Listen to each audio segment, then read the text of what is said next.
ಚಿತ್ರದುರ್ಗದ ಹುಣಸೇಕಟ್ಟೆ ಗ್ರಾಮದಲ್ಲಿ ಆಹಾರ ಅರಸಿ ಹೂವಿನ ತೋಟಕ್ಕೆ ಬಂದ ನವಿಲುಗಳಿಗೆ ಆಹಾರ ನೀರು ನೀಡುವ ಮೂಲಕ ಹುಣಸೇಕಟ್ಟೆ ರೈತರು ಮಾನವೀಯತೆಯನ್ನು ಮೆರೆದಿದ್ದಾರೆ.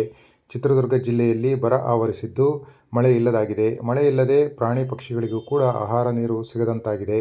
ಇದರಿಂದ ನವಿಲುಗಳು ಆಹಾರ ಅರಸಿ ಹುಣಸೇಕಟ್ಟೆ ಗ್ರಾಮದ ರೈತ ಮುಖಂಡ ಕಾಂತರಾಜ್ ಜಮೀನಿಗೆ ಆಗಮಿಸಿದ್ದವು.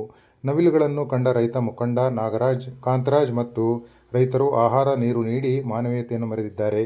ಆಹಾರವನ್ನು ಅಡಿಕೆಪಟ್ಟೆ ಮತ್ತು ಬಾಳೆ ಎಲೆಯಲ್ಲಿ ನೀಡಿದ್ದು ನವಿಲುಗಳು ಆಹಾರ ಸೇವಿಸಿ ಸಂತೃಪ್ತಗೊಂಡಿದ್ದಾವೆ.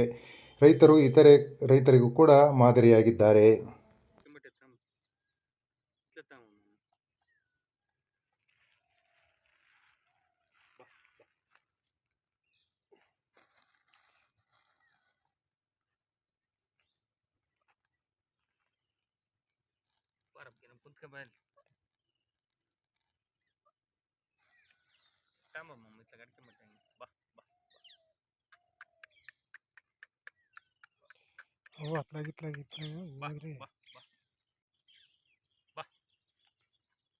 ಇವನ್ನೆಲ್ಲ ಮಾಡ್ಕೊಳ್ಳೋದು ಅಡಿಕೆ ಮಟ್ಟೆ ಸಂಕರ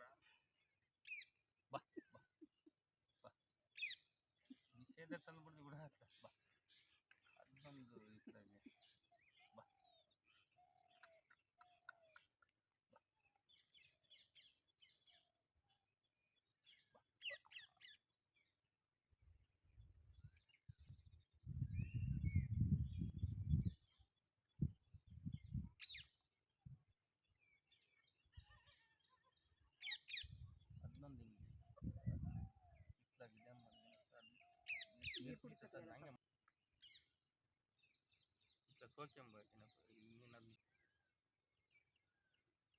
ಕಾಸು ಎದ್ದಾವೆ ನೀವು ಇಟ್ಟರ್ಗಾದ್ರೂ ತಿಂತಾವು.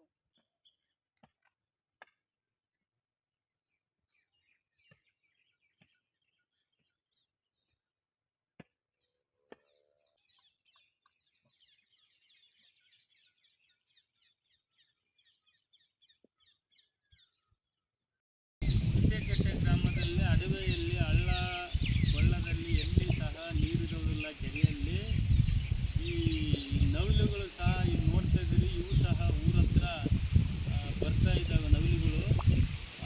ಅವಕ್ಕೆ ಕುಡಿಯೋದಕ್ಕೆ ನೀರು ಆಹಾರ ಅಡವೆಯಲ್ಲಿ ಸಿಗೋದಕ್ಕೋಸ್ಕರ ಬರ್ತಾ ಇದ್ದಾವೆ. ಬೆಳಗ್ಗೆ ಇಲ್ಲಿ ಔಷಧಿ ಹೊಡೆಯೋಕ್ಕಂತ ಹೇಳ್ಬಿಟ್ಟು ಡ್ರಮ್ಮಿಗೆ ನೀರು ಹಿಡಿಬೇಕಾದ್ರೆ 2 ನವಿಲು ಬಂದು ಕೆರೆಯಲ್ಲಿ ಊಟನ ಕುಡಿಸ್ತಾ ಇತ್ತು. ನೀರಿಗೋಸ್ಕರ ಹಾಕೊಂಡಿತ್ತು. ಆ ಡ್ರಮ್ನಲ್ಲಿ ನೀರಿಡಿದ ಡ್ರಮ್ನಲ್ಲಿ ಆ ನೀರನ್ನ ಸಹ ಕುಡಿಸಿ ಅಡಿಕೆ ಮಟ್ಟೆ ಕೊಯ್ದು ಅದರಲ್ಲಿ ಅನ್ನ ಹಾಕಿಬಿಟ್ಟು ಬಾಳೆದೆಲೆ ಹಾಕಿಬಿಟ್ಟು ಅಡಿಕೆ ಮಟ್ಟೆಯಲ್ಲಿ ಬಾಳೆದೆಲೆಗೆ ಅನ್ನ ಹಾಕಿ ಅವಕ್ಕೆ ಹಬ್ಬದ ರೀತಿಯಲ್ಲಿ ನಮ್ಮ ತಿಮ್ಮಜ್ಜ, ಮಾರುತಿ, ಏಕಣ್ಣ, ಮಾಂತೇಶಿ, ಜ್ಞಾನಪ್ಪ ಇವರೆಲ್ಲ ಸಹ ಅವಕ್ಕೆ ಮಾನವೀಯತೆ ಅನ್ನ ಹಾಕಿ ಮಂಡಕ್ಕಿ ಹಾಕಿಬಿಟ್ಟು ನೀರು ಕುಡಿಸಿ ಅವಕ್ಕೆ ಮಾನವೀಯತೆ ಮೆರೆದಿರುತ್ತಾರೆ. ಹುಣಸೇಕಟ್ಟೆ ಕಾಂತರಾಜ್ ಈಗಲೂ ಸಹ ಈ ಮನೆ ಮೇಲೆ